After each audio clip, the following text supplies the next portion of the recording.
Hi everyone, welcome back to my channel. I know it's been a long time, and so that's why I wanted to sit down and talk about what has happened and why I haven't uploaded. I know my channel is really small and so it's still growing, but there have been a few things that have changed my life, the past few months. I haven't posted in 3 months, so it's been a while. I'll start from the beginning. It all started Christmas break. Me and Ian we went to Florida for Christmas vacation, and we were there for a few days, and then after a couple days of being there, I started feeling really sick, and I really wanted to vlog and show all the things we did and places we went, but I just started feeling sick, and then one morning I randomly just threw up, and I was like, what the heck? I never throw up. This is weird. And then it kept on happening, and so the next day, I think me and Ian we kind of knew, maybe I'm pregnant because this has never happened before. And so we went to Walmart and bought a pregnancy test, and then that night I took it. I was really nervous, and it came out positive. And I think, we both kind of knew in the back of our minds, it's going to be positive. And I just remember, we both hugged, and we were both really excited and stuff. And then the next day we told Ian's parents, because we were staying with them, and they were excited. Ian's mom couldn't believe it at first. She's like, what? And then the next day I decided to call my parents, and I thought they were going to be mad at me, because we just got married 6 months ago. But they were actually really happy and really excited, and so I guess that just made me more excited, But the rest of the trip, I was just in bed all day, just throwing up and just feeling super sick. Anyways, we didn't really do much.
Then we came back home.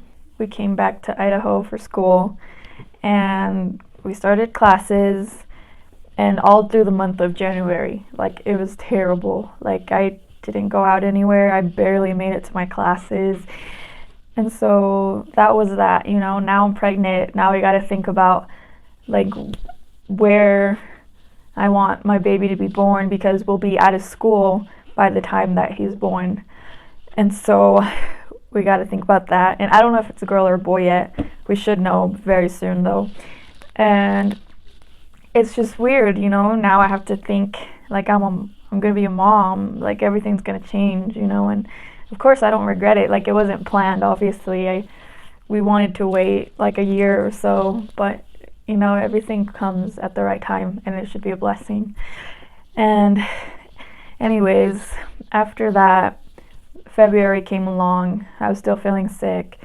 I didn't do my hair or makeup at all when I went to class. I just literally rolled out of bed and went to class, and And then I guess the next part to this video is on February 14th, we got a text from Ian's mom saying that there had been a shooting at Ian's siblings' high school.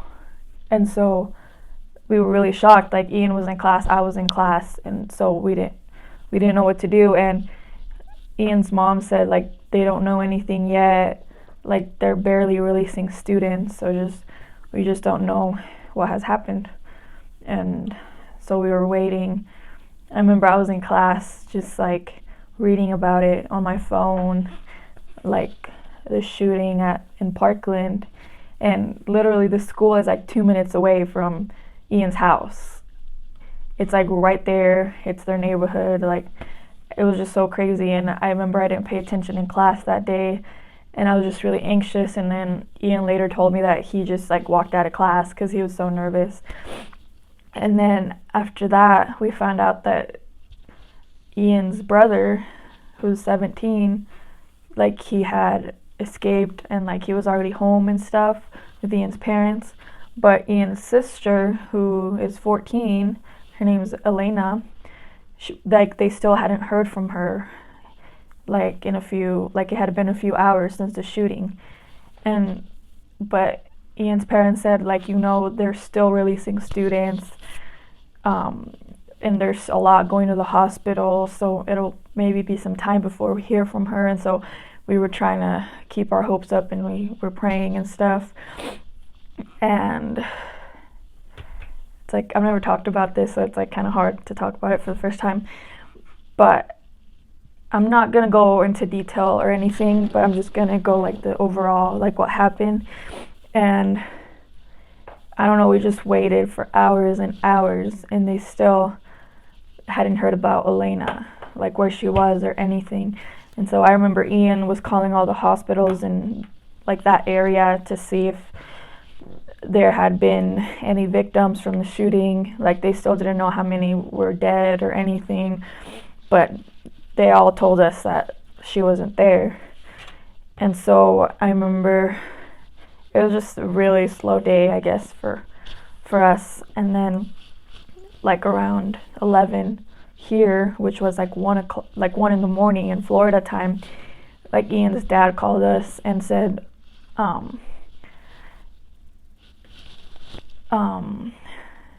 he said, we finally talked to the police. They came to talk to us, and Alaina passed away.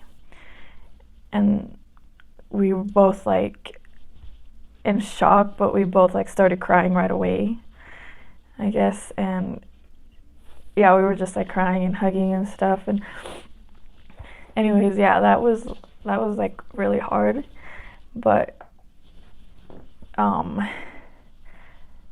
skip forward a few days, like, we got tickets to go to Florida. Like, the next day we flew to Florida, and then we were with Ian's family, and we helped them with like the arrangements for the funeral and everything. And it was really awesome to see the help that we got from the community. Like, everyone, even around the country, they were just sending so much love to our family and all the victims, the 17 people that were killed. Like, there was just a billion flowers just coming to their house, every single day. And like, people offered to pay for everything. Like, we didn't have to worry about anything.